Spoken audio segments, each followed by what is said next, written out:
सम्पूर्ण साथीहरुमा नमस्कार। ल हाम्रोतिर चाहिँ राजमा पाकिसकेको छ साथीहरु। हजुरहरुलाई कसलाई चाहिन्छ भन्नु होला है। राजमाको तरकारी एकदमै मिठो हुन्छ नि त साथीहरु।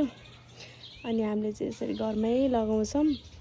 अनि त्यसपछि यहाँ चाहिँ मैले थोरै हरियो कोसाको लागि तरकारी खानको लागि चाहिँ मैले राखेको। अनि हजुरहरुलाई चाहिन्छ भने भन्नु होला। हामीले चाहिँ यसरी उखालेर अनि बारीबाट लिएर आउँछौं साथीहरु। अनि त्यसपछि चाहिँ यसलाई 3-4 दिन चाहिँ मेसिनमा राख्नु भन्दा अगाडि गुम्साएर राख्छौं के।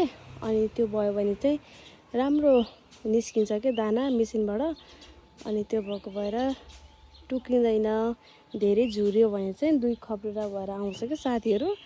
अनि त्यो हुनाले चाहिँ हामीले चाहिँ यसरी गुम्साएर राख्छौं।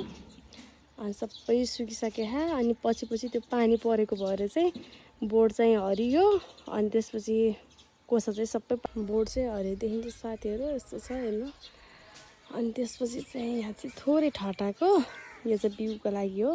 मेसिनमा राख्यो भने चाहिँ फुटेर आउँछ के साथीहरु। कुनै फुटेको हुन्छ अनि चाल्न चाहिँ एकदमै गाह्रो हुन्छ। अनि त्यो हुनाले चाहिँ हामीले चाहिँ बिउको लागि चाहिँ यसरी ठटाउँछौं हैन। फेरि चाहियो नि त अर्को वर्ष पनि बिउ।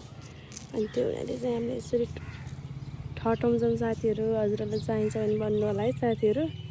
एकदमै मिठो हुन्छ नि त तरकारी यसको। ल हेर्नु जतासुकै छरेर बसेछ राजमा। हेर्नु काम नसकिन्जेल हेर्नु साथीहरु यति गाह्रो हुन्छ नि। घरै फोहोर हुन्छ साथीहरु। यस्तो छ।